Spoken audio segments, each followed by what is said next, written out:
જુઓ જે કંઈ પણ અત્યારે કિસાન સંકલ્પ યાત્રા રાજુભાઈ કરપડા દ્વારા જે કાઢવામાં આવી રહી છે એમની અંદર કેશોદની અંદર 2 દિવસ પહેલા પણ ત્યાં સભા હતી, રાત્રિની સભા હતી। રાત્રિની સભામાં એમની સાથે રેલીમાં અરાઉન્ડ 150 જેટલા લોકો તો સતત રહે છે અને આખી કેશોદની સભામાં 200થી વધારે લોકો હતા। એનો મતલબ એવો થાય છે કે સ્થાનિક લોકો 50થી પણ વધારે કેશોદમાં જોડાયા હતા, ખેડૂતો જોડાયા હતા અને જે જોડાયા હતા એમાં પણ ઘણા બધા લોકો ભાજપ સાથે ડાયરેક્ટલી જોડાણવાળા હોય એવા નજર સમક્ષ આવે છે।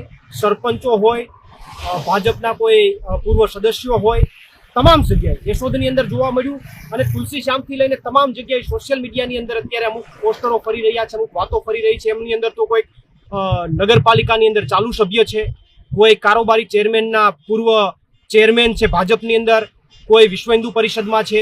આવા અનેક લોકો એનું આયોજન કરતા નજરે દેખાય છે, સ્ટેજ ઉપર સન્માન કરતા નજરે દેખાય છે, સ્ટેજમાં એમની સાથે બેસતા દેખાય છે। તો આમનો સીધો મતલબ એવો થાય છે કે રાજુભાઈ ખેડૂતોની યાત્રા લઈને નીકળ્યા છે સરકાર સામે, કે સરકાર પાસે માગણીઓ, ભાજપની સામે માગણીઓ માટે લઈને નીકળ્યા છે અને ભાજપના જ નેતાઓ એને સપોર્ટ કરે છે। આ સૌથી મોટો પ્રશ્નાર્થ છે। તો આના ઉપર તો મને એવું લાગે છે કે આખી યાત્રાની પાછળ બીજેપી જોડાયેલી છે। રાજુભાઈ બીજેપીના સપોર્ટથી ખેડૂતોની આવી યાત્રા કાઢી અને બીજેપીની વિરુદ્ધમાં થોડું બોલી અને ફરીથી એક કિસાન નેતા તરીકેની છાપ ઊભી કરી, એક ખેડૂતોનું એક બિન રાજકીય સંગઠન ઊભું કરી અને ભાજપના કહેવાથી ખેડૂતોના મતને વિખેરવાનું ષડયંત્ર ચાલી રહ્યું હોય એવું મને લાગે છે।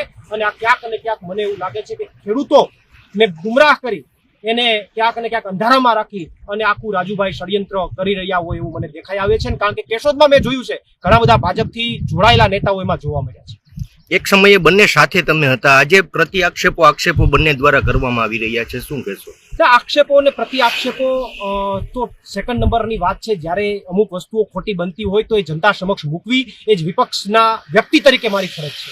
મિત્રતા પછીની વાત છે, પણ ખોટી વાતને લોકો સામે મૂકવી એ સૌથી મારી ફરજ છે। એમણે એક આક્ષેપ કર્યો કે અમુક લોકો તો 108 દિવસ અંદર કેટલી વાર રોયા ને આ તે ને, અરે ભલા માણસ, એ તો કોઈ કાંઈ ખુલીને બતાવવા જવાની જરૂર નથી કોણ રોયું, પણ એ તો જે ડર્યું હોય ને જે ડગ્યું હોય એને જ રોવું આવ્યું હોય, બીજા કોઈને રોવું ન આવે। અને છતાં હું એમને કહું છું કે કાંઈ વાંધો નહીં પ્રવીણ રામ, તમે એમ કહો ને પ્રવીણ રામ કદાચ 100 વાર ભલે રોયો હોય પણ રોયા પછી પ્રવીણ રામ ગુજરાતના ખેડૂતોની સાથે છે, ડગ્યો નથી, હિંમત નથી આવ્યો, એ મહત્વની વાત છે।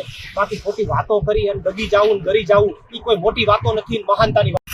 જુઓ જે કંઈ પણ અત્યારે કિસાન સંકલ્પ યાત્રા રાજુભાઈ કરપડા દ્વારા જે કાઢવામાં આવી રહી છે એમની અંદર કેશોદની અંદર 2 દિવસ પહેલા પણ ત્યાં સભા હતી, રાત્રિની સભા હતી। રાત્રિની સભામાં એમની સાથે રેલીમાં અરાઉન્ડ 150 જેટલા લોકો તો સતત રહે છે અને આખી કેશોદની સભામાં 200થી વધારે લોકો હતા। એનો મતલબ એવો થાય છે કે સ્થાનિક લોકો 50થી પણ વધારે કેશોદમાં જોડાયા હતા, ખેડૂતો જોડાયા હતા અને જે જોડાયા હતા એમાં પણ ઘણા બધા લોકો ભાજપ સાથે ડાયરેક્ટલી જોડાણવાળા હોય એવા નજર સમક્ષ આવે છે।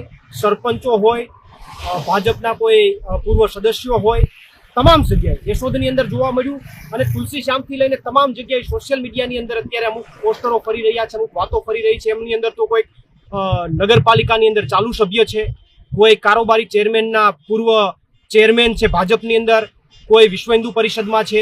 આવા અનેક લોકો એનું આયોજન કરતા નજરે દેખાય છે, સ્ટેજ ઉપર સન્માન કરતા નજરે દેખાય છે, સ્ટેજમાં એમની સાથે બેસતા દેખાય છે। તો આમનો સીધો મતલબ એવો થાય છે કે રાજુભાઈ ખેડૂતોની યાત્રા લઈને નીકળ્યા છે સરકાર સામે, કે સરકાર પાસે માગણીઓ, ભાજપની સામે માગણીઓ માટે લઈને નીકળ્યા છે અને ભાજપના જ નેતાઓ એને સપોર્ટ કરે છે। આ સૌથી મોટો પ્રશ્નાર્થ છે। તો આના ઉપર તો મને એવું લાગે છે કે આખી યાત્રાની પાછળ બીજેપી જોડાયેલી છે।